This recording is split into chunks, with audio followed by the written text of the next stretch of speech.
사랑하고 축복합니다. 제가 오늘 말씀을 준비하면서 제가 성경 속에서 가장 좋아하는 인물을 가져왔어요. 바로 다니엘입니다. 저는 개인적으로 다니엘이라는 인물을 참 좋아하는데 그냥 제 롤모델로 삼고 싶을 정도로 너무너무 멋있는 삶을 살았기 때문에 제가 다니엘을 따라 사는 삶을 이렇게 추구하고 있습니다. 그런데 여러분, 오늘 성경 말씀 하기 전에 오늘은 제가 아까 나의 사랑하는 책 찬송가를 부르면서 2절 가사에 제가 집중해 달라고 말씀드렸어요. 2절 가사 중에 다니엘과 이어서 함께 나온 인물이 있습니다. 네, 다윗이 함께 나옵니다. 그래서 오늘은 다니엘과 다윗의 이야기를 통해서 여러분들에게 어떻게 주님 앞에 최선을 다할 수 있을지, 그리고 우리 삶을 어떻게 살아가야 할지에 대한 내용을 말씀드리고자 합니다. 우선 성도 여러분, 혹시 야구 좋아하시나요? 많이 없으신 것 같은데 하나 넘겨주시면은 야구에는 이제 투수들이 공을 던져요. 공을 던지는데 이게 142g의 야구공이 시속 150km, 이렇게 유현진 선수가 이렇게 던졌을 때 그 충격량이 어느 정도냐면은 황소 아시죠? 황소 이따시만한 황소가 10층에서 떨어진 것과 부딪힌 그 비슷한 그 압력이라고 합니다. 그래서 공에 맞아 죽은 사람들도 있어요. 그래서 몸에 맞는 거를 데드볼이라고 부릅니다. 근데 이렇게 오늘 이 이야기를 왜 했냐면은 다윗의 이야기로부터 조금 시작을 하려고 이렇게 가져왔어요. 여러분, 저번에 목사님께서 말씀하셨던 혹시 물매 기억나십니까? 이 물매라는 이 무기가 사실 엄청난 무기였습니다. 굉장한 무기였어요. 이제 다윗의 몸이 아주 작을 뿐이었지 그 골리앗을 한 방에 죽일 정도의 엄청난 위력이 있었다고 해요. 그래서 이거를 오늘날로 좀 환산해 보면은 그냥 그 엄청난 이 압력이 그냥 다윗이 그냥 총을 들고 있었다고 생각하시면 돼요. 다윗은 총을 들고 있었고 골리앗은 칼과 방패를 들고 있었습니다.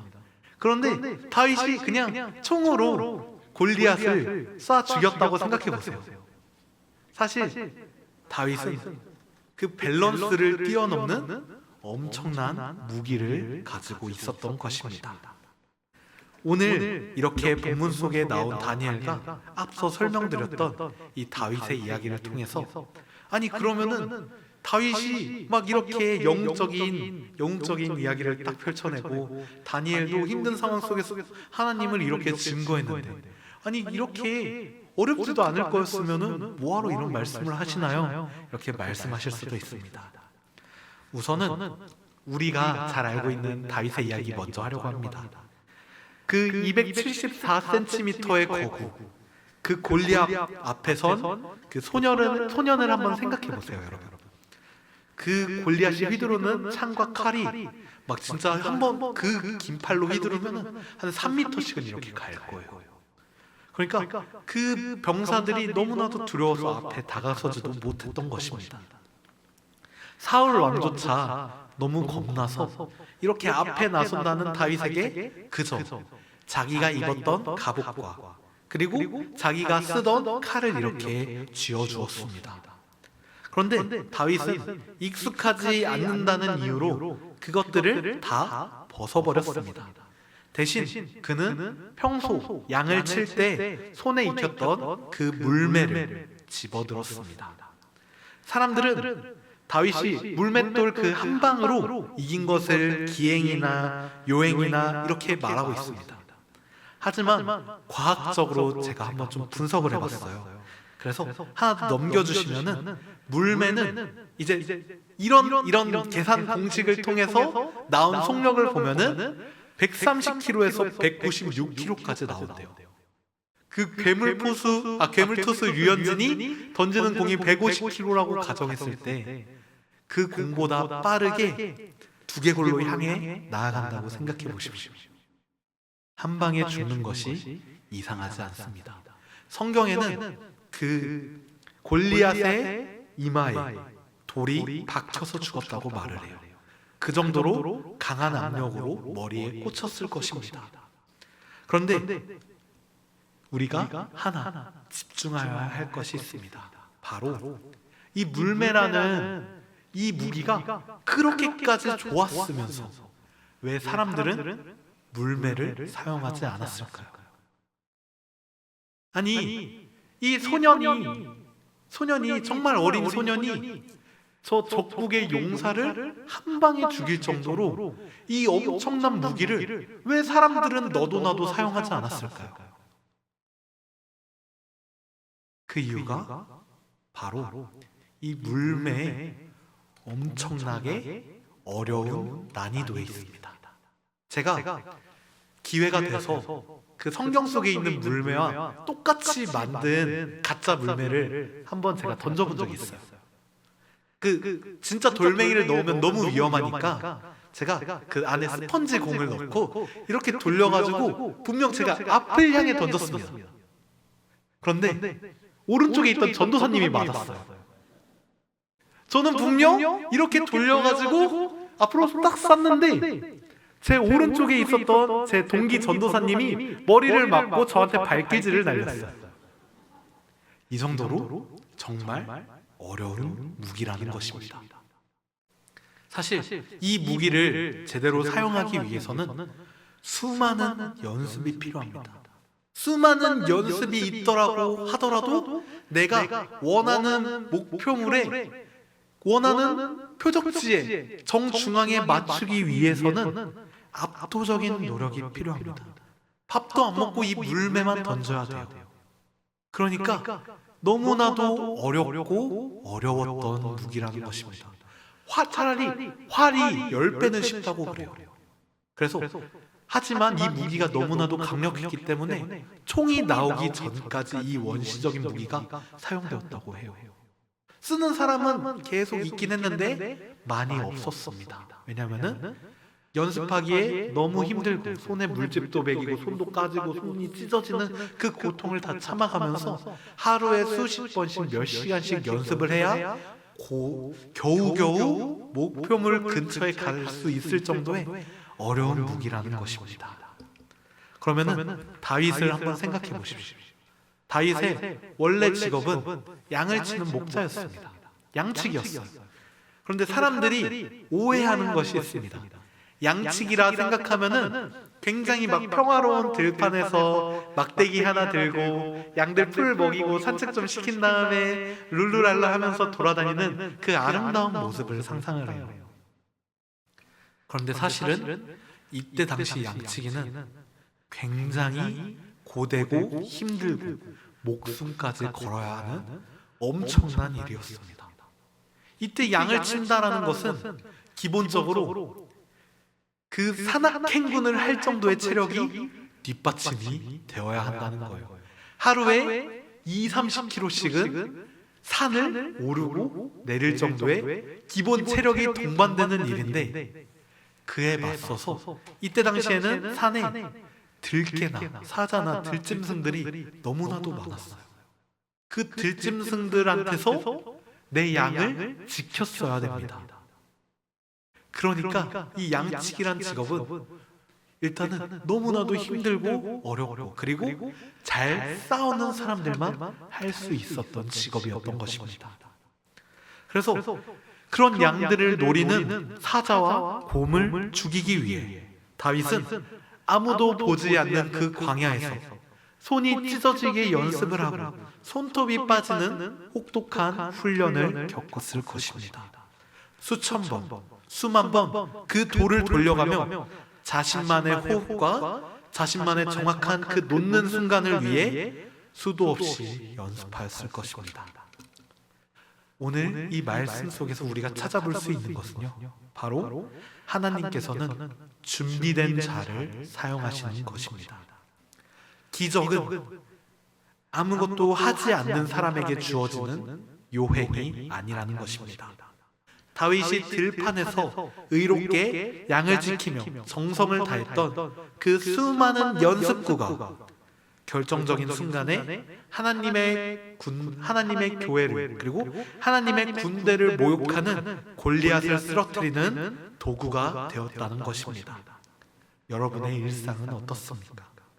여러분들에게 주어진 그 양치기의 시간, 반복되는 그 지루한 일상을 그냥 단순히 소비하고만 있진 않으신가요?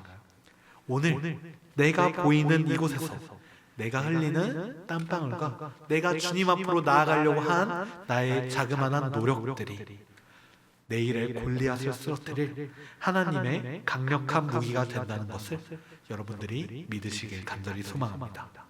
그래서 다윗이 광야에서 훈련받았다면 오늘 본문의 다니엘은 바벨론이라는 제국의 그 심장부에서 연단되었습니다. 제가 수요 예배 때 하박국 선지자에 대한 이야기를 했습니다.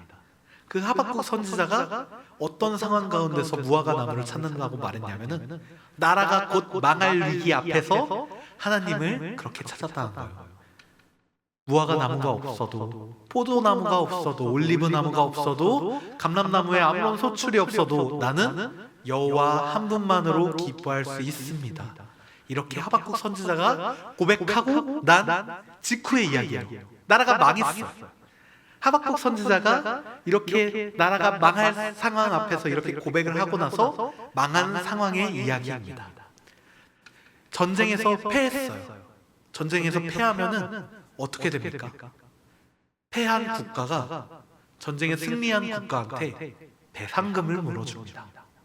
그런데 이때 당시 그 왕국이 유다 왕국이 부자였을까요? 가난했을까요? 전쟁을 치르느라 쫄딱 망해버린 거예요. 아무런 재산도 없었어요.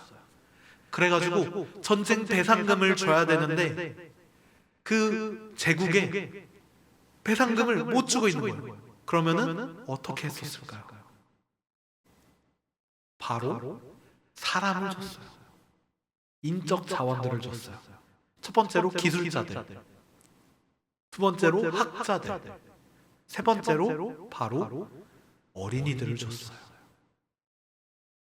어린이들, 특히 그 중에서도 키워서 사용할 만큼 똑똑한 친구들을 보냈습니다. 그래서 이 바벨론에서 전국 세계 곳곳에서 그렇게 전쟁을 치러가지고 이겨가지고 강력한 제국을 이뤄낸 다음에 전국에 있는 수재들을 다 불러 모아놓은 거예요. 그래서 그 전국에 있는 모든 수재들을 다 불러 모은 다음에 어떻게 하였을까요? 써먹어야 하니까 학교에서 교육을 시킨 겁니다.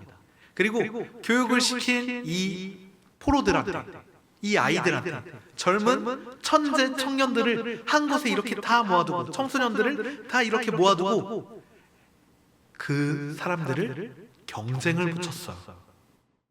자, 그러면은 이 포로들한테 잘 대해주었을까요? 잘 안 대해주었을까요? 엄청나게 잘 대해줬습니다.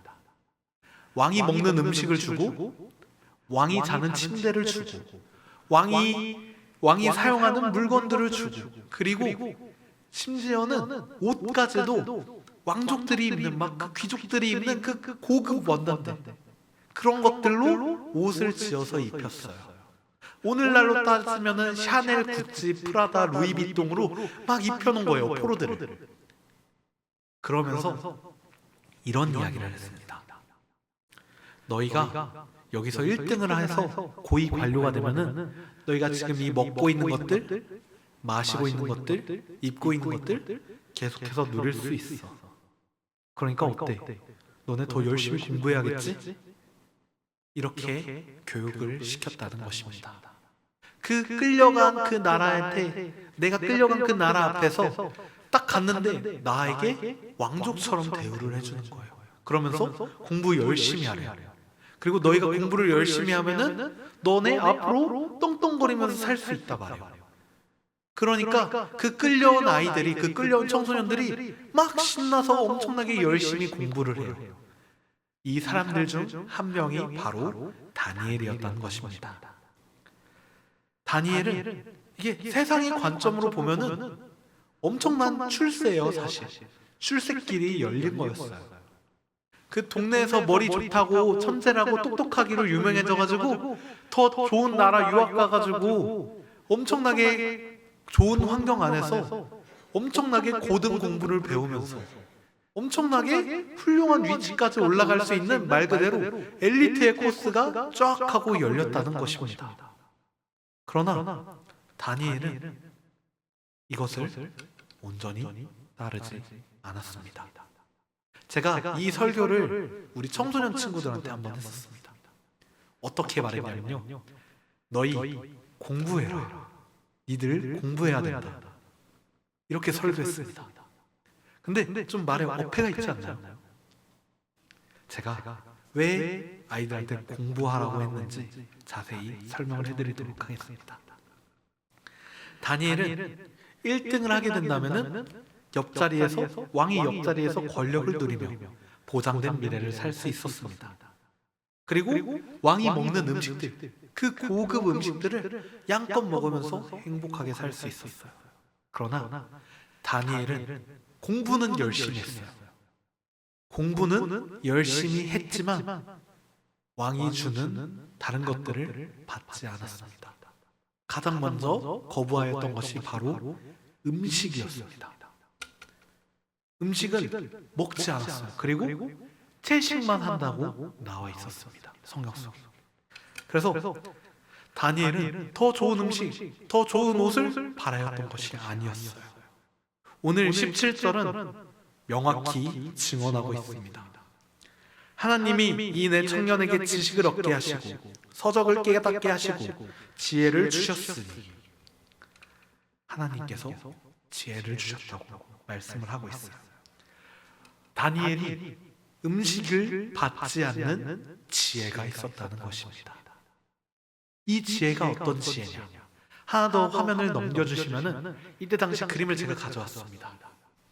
본문 속 음식이, 왕이 먹는 음식이 뜻하는 의미가 사실 비단 음식뿐만이 아닙니다. 바로 권력을 뜻하고 있습니다. 다니엘은 이 권력 앞에서 자기가 고백했다는 것입니다. 내가 고작 음식을 위해서 공부하는 것이 아닙니다. 내가 고작 저 왕이 먹는 좋은 음식, 좋은 옷, 좋은 잠자리를 위해 내가 공부하는 것이 아닙니다. 나는 하나님을 위해서 내 시간을 낭비하지 않을 뿐입니다. 이렇게 하나님을 위해서 내가 하나님이 나를 어떻게 사용하실지 모르니까 그 시간을 준비하는 시간으로 삼았다는 것입니다. 다니엘은 이렇게 음식을 포기하였습니다. 그래서 음식을 포기하면은 그 관리하는 사람이 막았을까요? 안 막았을까요? 펄쩍 뛰며 막았겠죠. 얘네는 나중에 엘리트들이라서 나중에 귀한 인적 재원으로 사용을 해야 되는데 얘네가 갑자기 밥을 안 먹는데요, 고기를 안 먹는데요. 그럼 삐쩍 마를 거 아니에요. 얘네가 아프면 누가 책임을 져요? 그걸 관리하는 관리자가 책임을 지게 됩니다. 그러니까 관리자가 뜯어말려요. 니네 음식 거부하지 마라. 니네 이 음식 무조건 먹어라. 니네 이 음식 안 먹으면 나 진짜 큰일 난다. 안 된다. 이렇게 뜯어말리게 됩니다. 그런데 이렇게 뜯어말리는데도 다니엘이 그러면은 열흘만 풀만 먹어볼게요, 제가. 그러고 나서 다른 아이들하고 같이 얼굴 낯짝을 한번 비교를 해보세요 라고 말을 했던 겁니다. 그래서 열흘 정도면은 애가 막 삐쩍 돌아봤자 얼마나 걸겠어요. 그리고 열흘 정도 안 먹는다고 막 그렇게 그 채소만 먹는다고 죽진 않잖아요. 그러니까 그 관리하던 양반이 이 다니엘의 고집이 너무나도 세니까, 아유 그래 딱 열흘만이야, 딱 열흘만 네 열흘 동안 안 먹으면은 사람이니까 빠질 수가 없으니까, 그러니까 사람이 아니면은 너가 이렇게 얼굴이 막 이렇게 막 통통해지고 막 이렇게 막 돼지고 막 되겠지. 그러니까 너는 나중에 무조건 먹을 거니까, 그러니까 그래 열흘만 해봐라 라고 허락을 하였던 것입니다. 그래서 다니엘의 친구들이 같이 금식을 해요. 육류를 먹지 않아요. 그리고 밭에서 난 채소들만, 그리고 물만 먹기 시작합니다. 이렇게 채소와 물만 먹은 다니엘이 열흘 뒤에 삐쩍 돌았을까요? 아니면은 오히려 보기 더 좋아졌을까요? 네, 성경 속에서는 얼굴이 환해졌다고 나와 있습니다. 오히려 더 잘생겨지고 더 보기 좋아졌다고 성경은 말하고 있습니다. 이렇게 다니엘은 하나님을 택하는 지혜가 있었다라는 것입니다. 여러분, 우리가 직장 생활을 하고 자녀를 양육하고 무언가를 배우고 이러는 이유가 무엇일까요? 사실 많은 사람들의 이유는 그저 더 잘 살기 위해서입니다. 남들보다 그냥 조금 더 잘 살려고 공부를 더 하고, 남들보다 조금 더 잘 살려고 내가 1시간 더 일을 하고, 남들보다 조금 더 잘 살기 위해서 내가 자녀를 양육을 하고 학원을 하나 더 보내고, 내가 남들보다, 우리 가족이 남들보다 조금 더 잘 살기 위해서 내가 피 터지게 노력합니다. 그런데 우리의 삶이 이렇게 경쟁으로만 치닫게 된다면 얼마나 슬픈 삶입니까? 나보다 더 잘 나가는 사람들을 볼 때마다 무너지는 모래성 같은 인생이 될 것입니다. 경쟁이 우리 삶의 이유가 되지 않게 하십시오. 우리가 최선을 다해야 하는 그 이유를 한번 바꿔보자는 것입니다. 우리가 최선을 다해야 되는 이유가 그저 저 고기 한 덩이를 내가 더 먹기 위한 것이 아닌 내가 하나님 앞에 준비된 자로서 서기 위한 노력이라고 생각의 전환을 한번 바꿔보자는 것입니다. 우리가 최선을 다해야 하는 이유는 하나님께서 오늘이라는 단 한 번뿐의 선물을 주셨기 때문입니다. 다니엘은 자신이 공부하는 이유를 알지 못했을 거예요. 어떻게 다니엘이 공부를 하는 이유를 알았겠습니까? 어떻게 우리 청소년들이, 우리 학생들이 공부를 하는 이유를 알겠어요? 제가 아이들한테 물어봤어요. 야, 얘들아, 너네 공부 왜 해? 라고 물어봤을 때 단 한 명도 대답을 술술술술 한 친구가 한 명도 없어요. 이 아이들은 공부를 왜 하는지 모르는 거예요. 모르는데 안 하면 안 될 것 같으니까. 남들 다 하는데 내가 안 하면은 뒤처질 것 같으니까. 그리고 엄마가 시켜서 그냥 그렇게 공부를 한대요. 그런데 여러분, 이 아이들의 삶이 너무 불쌍하지 않습니까? 아이들은 공부를 한다고 그 막 17, 18, 19 그 행복한 그 시간에 저녁같이 앉아가지고 독서실에 앉아서 공부를 합니다. 심지어 어떤 친구는 학원 가야 된다고 예배를 나오지도 않아요. 그리고 어떤 친구들은 막 10시, 11시까지 공부를 하다가 다음날 이제 집 들어가서 씻고 몇 시간 자고 일어나가지고 또 학교를 가요. 이 인생에서, 아이들의 그 짧은 인생 속에서 대부분의 시간을 공부한다는 데 보낸다는 거예요. 아이들이 하고 싶지도 않은 거를 그렇게 열심히 목숨을 바쳐 열심히 한다는 거예요. 물론 안 그런 친구들도 있겠지만, 안 그런 친구들은 자신의 직업을 미리 찾아서 그 직업에 맞는 기술을 배우기 위해 그렇게 피 터지게 노력을 하고 있어요. 그런데 왜 하는지를 모르고 있습니다. 여러분, 이게 비단 아이들의 일뿐만이 아닙니다. 오늘 우리를 한번 생각해 보십시오. 내가 지금 돈을 벌고 내가 누군가와 투닥거리고 내가 이렇게 열심히 살아가는 것이 무엇을 위해 살아가는지 한번 생각해 보시길 바랍니다. 내가 이악 물고 치열하게 살아가는 것이 저기 식탁 앞에 있는 고기 한 점을 위해서라면 너무나도 비참하고 비루하고 너무나도 가슴 아픈 이야기가 아닙니까? 저는 차마 아이들한테 너희 저기 위에 있는 식탁 위에 있는 고기 한 점을 더 먹기 위해 너네 공부하는 거야 라고 말해줄 수가 없었습니다. 그러면 저는 어떻게 말했었을까요? 다니엘은 자신이 공부하는 이유를 다 알지 못했을 것입니다. 이 공부가 나중에 나라를 되찾는 데 쓰일지 혹은 제국의 총리가 되는 데 쓰일지 그는 아무것도 몰랐습니다. 그는 다만 다니엘은 자기에게 주어진 시간을 정성스럽게 살았다는 것입니다. 자신한테 주어진 그 오늘이라는 그 자그마한 선물을 낭비하지 않고 최선을 다했다는 것입니다. 자신에게 주어진 그 순간을 정성을 다했다는 것입니다. 그 정성이 모여서 최선이 되었고 그 최선 위에 하나님의 지혜가 부어졌습니다. 성경 잠언 2장 6절은 이렇게 말하고 있습니다. 저희 세 번역으로 함께 합독하시겠습니다. 주님께서 지혜를 주시고 주님께서 친히 지식과 명철을 주시기 때문입니다. 여러분, 지혜가 무엇일까요?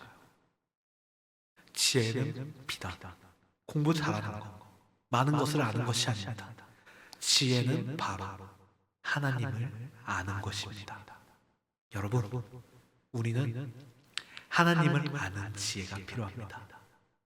지혜로운 사람이 슬기롭고 지혜롭게 살아야 된다는 것입니다.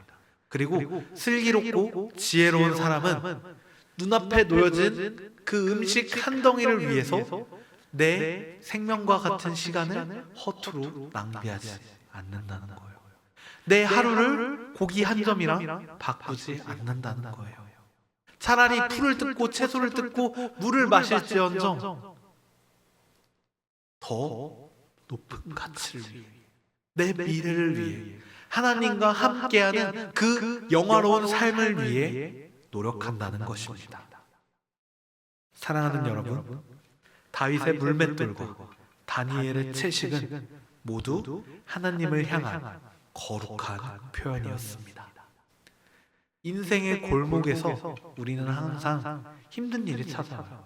오늘이 될 수도 있고 내일이 될 수도 있고 과거의 일이었을 수도 있고, 그러나 하나님께서 사용하실 때에는 우리가 준비가 되어 있어야 된다는 것입니다. 그 준비를 하는 방법은 놀랍게도, 너무나도 놀랍게도 어렵지 않아요. 너무 어렵지 않아요. 사람들이 너무 쉬워가지고 믿지를 않아요. 바로 주 예수 그리스도를 우리의 주로 고백하는 것. 우리가 이 삶을 살면은, 내가 삶을 살아가면서 저 어떤 일을 하든지 저 고기 한 덩이를 위하여 내가 목숨을 바치는 것이 아니라, 내가 지금 이렇게 열심히 일하고 열심히 사람들과 어울리고 열심히 하기 싫은 일을 하는 것이 예수님을 위한 일로 바뀌게 되는 거예요. 내가 예수님의 가르침을 따라 사랑하기 위한 일로 바뀌는 거예요. 이것이 바로 행복한 삶으로의 전환입니다. 여러분, 우리가 조금 더 큰 성을 쌓는 것에 매달리지 않으셨으면 좋겠어요. 내가 왜 이런 고생을 하는지, 내가 왜 이렇게 과거에 힘들었는지, 내가 왜 이렇게 눈물로 하루를 보냈는지, 그렇게 당장 이해되지 않아도 괜찮습니다. 하나님께서 반드시 그 지식과 명철을 깨닫게 하시고 가장 정확한 때 여러분을 부르실 것이기 때문입니다. 그래서 여러분은 주 예수 그리스도를 사랑할 준비를 하여야 합니다. 함께 고백하길 원합니다. 나의 시간과 나의 생명은 하나님의 것입니다. 그러므로 나는 오늘 나에게 선물로 주어진 모든 삶의 자리에서 하나님께 최고의 정성을 다하겠습니다. 여러분들, 하나님께 정성을 다하실 수 있으십니까? 하나님께 사랑을 드릴 수 있겠습니까? 여러분들의 마음속에 예수님을 위한 빈 자리를 마련해 두실 수 있으시겠습니까? 오늘 이 시간 우리를 위해 십자가에 못 박혀 돌아가신 예수 그리스도와 우리에게 지혜를 주고자 그렇게 고대하시고 기다리시는 하나님, 아버지 되시는 하나님의 애타신 마음을 여러분들이 이 시간 함께 경험하기를 간절히 소망합니다. 그래서 우리가 주님 안에 거하는 삶이 진정한 기쁨이라는 이 놀라운 사실을 경험하는 저와 여러분이 되기를 간절히 축원합니다. 기도드리겠습니다.